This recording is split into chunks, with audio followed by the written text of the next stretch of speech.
Вечерта ми беше изпълнена със спокойствие и грижа за себе си. Започнах релаксиращата йога сесия в солна стая. Идеалният начин да отпусна ума си и тялото си след дълъг ден. Определено това да играя йога в такава обстановка беше нещо, което досега не съм правила, но не съжалявам изобщо, защото човек трябва всеки ден да опитва нови неща и да се учи от нови хора.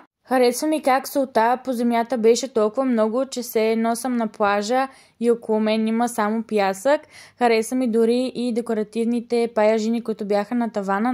И много ми харесаха и детайлите, които имитират планината и тази огромна снимка, която е като снежна приказка.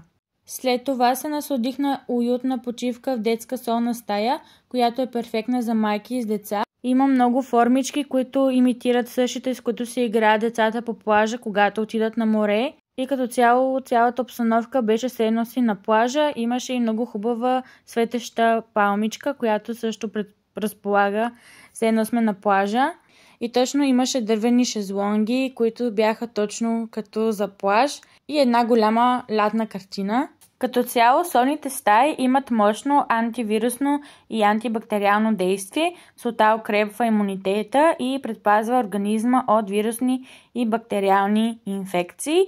И ако някой иска да си запише час още сега, му препоръчвам да го направи на salt-therapy.bg или на телефон 089-486-4475 и адресът се намира на Цариградско шосе, квартал Младост, партера на блок 30, вход 2. И за още такива видеа ме последвайте. Също така може да последвате и страничката им във Facebook. Много ще се радвам, ако ми споделите вие как бихте се чувствали в такива стаи и дали ви харесва. Чао и до нови срещи!